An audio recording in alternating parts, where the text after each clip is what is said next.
Halo guys, kali ini saya mau bahas mengenai hasil tes saya di tempat gym ya. Jadi saya barusan ngambil membership gym minggu lalu. Jadi di tempat gym itu bisa bisa ngetes gitu ya, lemaknya lah segala macam yang tinggal berdiri aja, terus dihitung apa beratnya berapa, tingginya berapa, terus umurnya berapa, gitu laki-laki perempuan, itu bisa hitungin semua gitu. Saya nggak tahu akurasinya seberapa besar, tapi kita lihat hasilnya ya. Nah, ini body composition, teman-teman bisa lihat di sini ya. Oke, ini hasil tesnya. Jadi saya kasih tahu teman-teman ini karena betapa pentingnya kesehatan bagi kita untuk mulai dari sekarang gitu loh. Jangan sampai kalian sudah terlalu gemuk atau sudah sakit baru menyadari betapa pentingnya kesehatan gitu. Nah, saya beruntung di umur yang 33 tahun ini agak mulai sadar kesehatan gitu. Karena gue udah mulai sakit sedikit, tapi gue segera untuk berusaha untuk memperbaiki diri gitu. Nah, kita lihat ya. Dengan kondisi umur 33 tahun ya, dengan tinggi 173 km, 173 cm ya. Nah, weight-nya 77 kilo. Weight-nya 77 ini salah, ini jelek nih. Harusnya saya beratnya itu 65 sampai 67. Jadi, berat ideal umur laki-laki dengan tinggi 173 itu sekitar 67. Jadi saya masih harus buang 10 kilo lemak dalam tubuh saya. Itu teman-teman.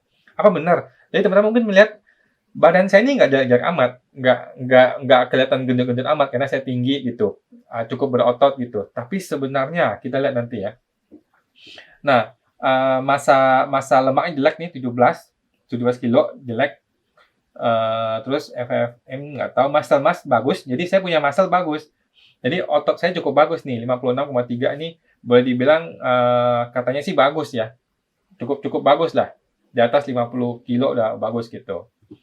Nah, masalah besar tuh di sini nih, visceral fat. Jadi teman-teman kalau mau ngetes ini, Anda harus lihat visceral fat-nya. Visceral fat-nya apa? Ternyata visceral fat itu maksimal 5, guys. Maksimal 5 dan saya itu 11. Berarti lebih dari 2 kali lipat. Lebih dari 2 kali lipat. ini sebenarnya cukup sangat berbahaya. Cuman kita nanti pelajari kenapa ini cukup berisiko gitu ya. Nah, indikatornya seperti ini, fat-nya ini kan harusnya di sini nih. Nah, saya masih di sini nih. Terus BMI kan masih di sini nih. Kalau nggak salah gitu yang hitungnya ya. Nah, visceral fat itu harusnya di sini, di 5 gitu. Terus muscle masih oke. Oke. Nah, jadi saya termasuk obes. Obesitas ini ya. Ini obesitas. Jadi, obesitas itu bukan berarti gendut ya, tapi obes. Artinya lemaknya berlebih, lemak jahatnya berlebih gitu. Nah, kemudian saya cari di Google gitu ya, apa sih yang dimaksud dengan visceral fat itu gitu. Nah, kita baca. Berbeda dengan subcutaneous fat yang terletak di bawah kulit dan bisa dengan mudah ditemukan di sekitar lengan, kaki atau perut yang mudah teraba gitu ya. Jadi di bawah kulit tuh ada lemak gitu ya. Ini yang disebut dengan itu tuh tadi subcutaneous fat gitu ya.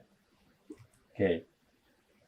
Nah, visceral fat atau lemak aktif ya, ini lemak aktif ya, adalah lemak yang terletak pada rongga perut dan melekat langsung atau menyelubungi organ vital seperti hati, perut, usus, dan tidak jarang ditemukan pada arteri yang dapat menyebabkan penyumbatan pada pembuluh darah. Jadi visceral fat ini disinyalir sebagai salah satu penyebab penyakit degeneratif, jantung, stroke, kencing manis, atau diabetes mellitus tipe 2 dan lain-lain. Oke. Nah, jadi saya pernah dulu mengalami sakit yang namanya fatty liver. Fatty liver itu artinya liver Anda ditutupi oleh lemak. Anda bayangkan, liver kan tugasnya menyaring racun ya. Tapi karena tubuh kita terlalu banyak lemak, dan masalahnya ini visceral fat gitu, bukan fat yang di bawah kulit, tapi fat yang betul-betul aktif menyelimuti organ. Nah, dia menyelimuti organ hati gitu ya. Dan sampai sakit perut saya. Jadi sampai minum obat waktu itu. Nah, Eh, oke, jadi visceral fat.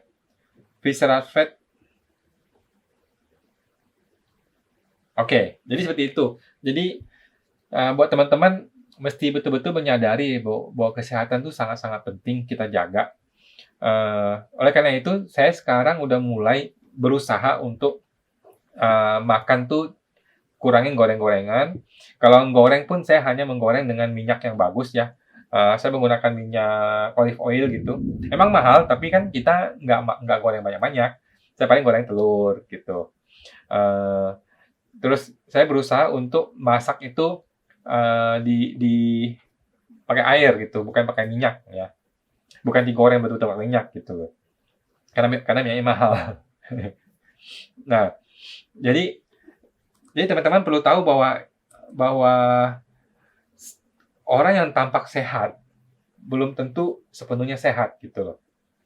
Jadi orang yang tampaknya badannya cukup bagus belum tentu sehat karena kalau ada visceral fat yang cukup banyak seperti ini, maka akan sangat beresiko sekali untuk 5-10 tahun yang akan datang gitu. Sekarang sih mungkin nggak terlalu berasa gimana-gimana.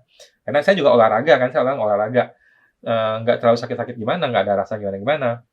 Tapi ini data nggak bisa bohong, guys. Data ini terlihat dengan sangat jelas. Jadi saya harus kurangin lemak ini, lemak aktif ini terhadap tubuh saya gitu. Nah, ada orang sih yang makan lemak terus-terusan tapi nggak sampai sakit gitu kan. Ya mereka beruntung ya orang seperti itu. Tapi saya sepertinya tubuh saya adalah tubuh yang bereaksi jelek terhadap lemak gitu loh. Kalau lemak masuk, kayaknya gua cepat jadi sakit, cepat jadi timbunan lemak gitu. Terutama di organ ya, bukan di perut loh. Perut masih oke, perut saya masih masih cukup cukup oke sekarang gitu. Nah, jadi saya mulai makan sehat sekarang, saya masak loh tiap hari. Saya mulai masak daging, daging ayam atau ikan. Sapi saya nggak makan. Terus sayur-sayuran, wortel, sayur hijau. Baru itu sih yang saya bisa masak. Eh, Terus telur ya, telur. Telur pun menurut Aderai, Abang Aderai ya, eh, telur itu 2:1 gitu. Jadi makan 2 putih, 1 kuning gitu. Jadi saya pakai telurnya direbus, 2 telur, tapi kuningnya sambil 1 buang gitu. Jadi eh, rasanya sih cukup cukup cukup cukup efektif ya guys. Sejauh ini cukup efektif, cukup bagus dan murah, nggak mahal. Eh, Makan seperti ini nggak mahal loh. Ayam tuh bisa 100.000 tuh bisa buat buat seminggu ya kalau kalau makan sendiri gitu. Banyak banget tuh. Jadi kalau udah ayam 100.000 tuh banyak banget. Dibanding kalau kita makan keluar, lebih hemat. Dan saya pakai minyak yang sehat, bukan minyak goreng biasa gitu. Nah, jadi teman-teman kalau bisa dari sekarang, dari umur 20 atau 30-an, teman-teman betul-betul mulailah jaga kesehatan. Mulailah makan makanan yang sehat gitu. Berhentilah makan makanan gorengan, berhentilah makan makanan yang junk food dan yang seperti itu karena efeknya akan terasa 5 sampai 10 tahun yang akan datang. Nah, itu beresiko sekali, berbahaya sekali. Kalau sudah sampai resisten insulin, udah goodbye, udah susah gitu. Uh, Papa saya sendiri itu sakit diabetes, terus ada tekanan darah tinggi, ada jantung. Saya nggak tahu apakah pola makannya seperti apa zaman dulu gitu ya. Kayaknya juga nggak terlalu gimana-gimana ya, tapi yang saya tangkap mungkin dia nggak gitu fokus ke olahraga. Nah, mungkin itu yang salah satu penyebabnya. Jadi saya aktif olahraga. Saya nge-gym seminggu 4 kali, 4 kali paling setengah jam di dalam dalam gym atau 1 jam gitu. Nah, 4 kali, terus makan makanan sehat dan saya merasakan efek yang cukup bagus ya sampai sejauh ini.